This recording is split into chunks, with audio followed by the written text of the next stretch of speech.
Hi, you're watching NME, and we're here with Johnny Borrell. Hello, how you doing? How are we doing, Johnny? Yeah, good. Sweet. So, the new Razorlight album, Olympus Sleeping, Yes. is almost upon us. I mean, how have you found the world's reaction having dropped so many new tracks and sort of decided to come back as Razorlight rather than another project? Yeah, super fun so far. It's I felt like I wanted to do 4 tracks first up.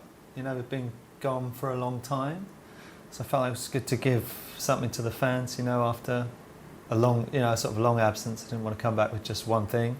And now we just released "Carry Yourself," so that's exciting, definitely. So, do you say it's a record that kind of cuts to the core of the spirit of Razorlight rather than taking fans somewhere they've not been before? Yeah, I really wanted to. Like, I didn't make a Razorlight record for a long time because anytime I make a record, I'll only do it if I really feel I can sort of put my best into it, you know?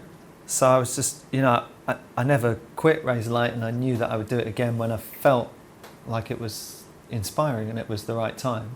You know, there's a framework to Razorlight, you know, as a writer and as a band and everything. I formed Razorlight because I used to go and watch, I'd go and watch bands and stuff, and I kind of just made the band that I wanted to see live, you know. So in terms of our arrangements and stuff, there's a certain economy of arrangement, and at the start it was like, in terms of like arrangements, it was like Pixies' first album and Buzzcocks.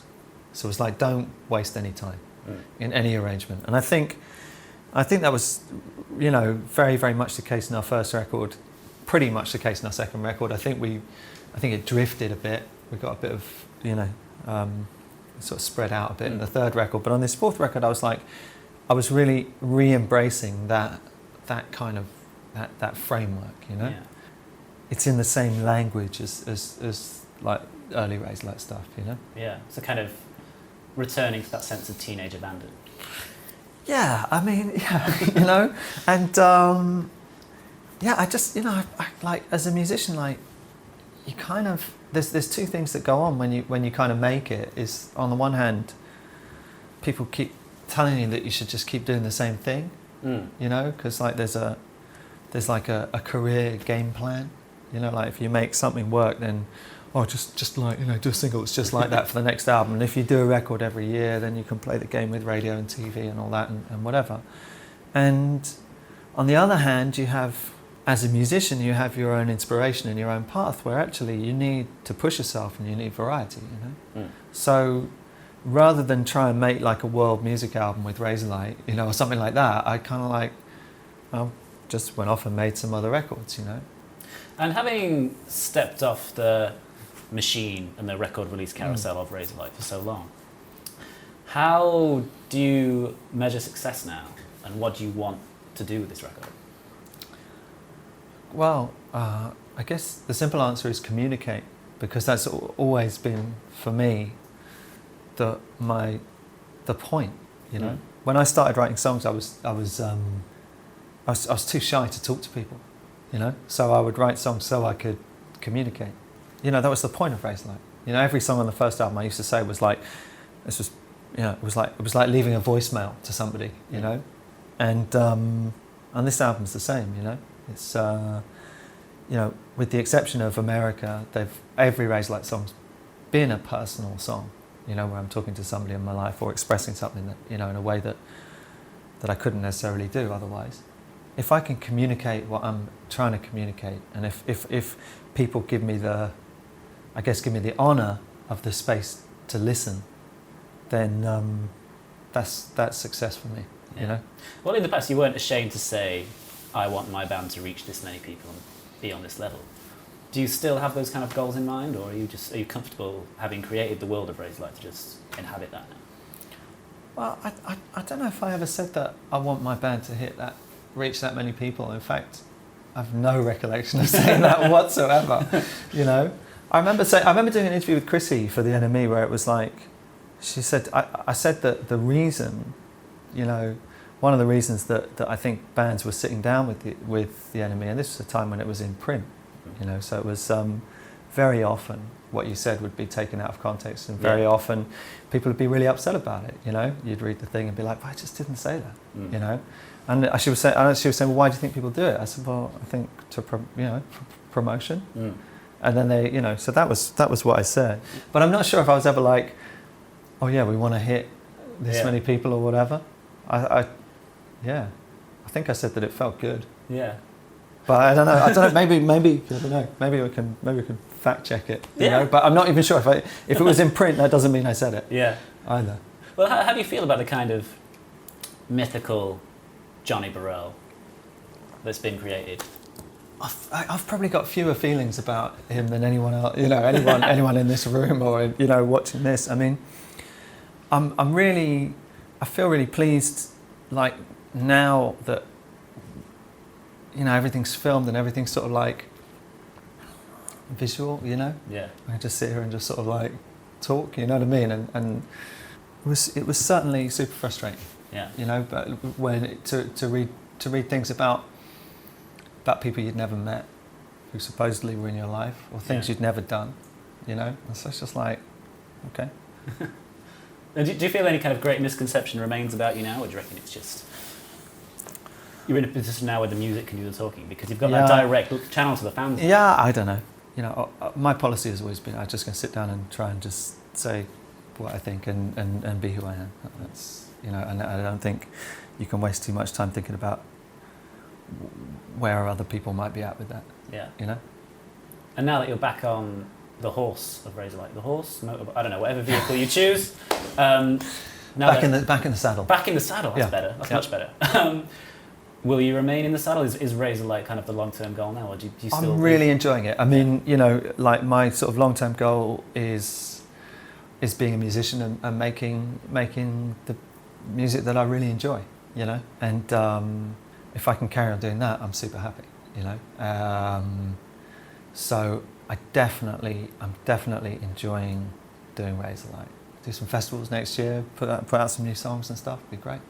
Excellent. I mean, this album's not even out yet, but so yeah, be good. Is there anywhere that you want to take the Razorlight sound from here, or are you going to stick to that kind of core principle? Is there anything that Razorlight haven't achieved, either creatively or in a kind of more manifest way that you're? Definitely, I've definitely got ideas about where I want to take it for sure.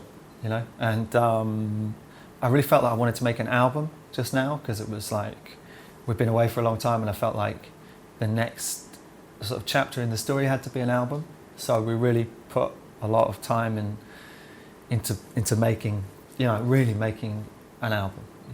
Because I suppose at any point in the last 7-8 years I could have come back with a song, but I just felt like whatever Razorlight comes back with, it has to be a coherent collection of songs. I mean, I love being an album artist. I'm how many? 3 Razorlight albums.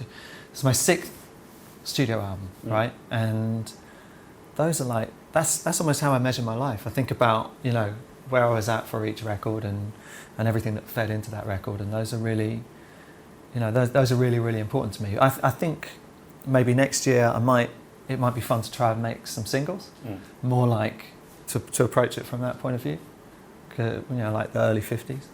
It's a good idea, almost before the generation of the album, because a lot of people, everyone's like, okay, well the album's dying and everything, which I think in a way it is, and I think that's really, I do think that's really, really sad.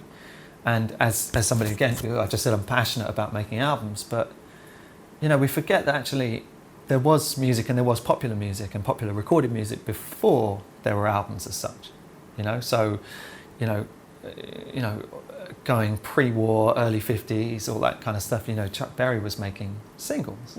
Howlin' Wolf was making singles, and that's exciting too in its own way. But I'm really glad to have made this album, and I got some ideas about where we may go. But you never know. Yeah. So I'm asking myself the question now.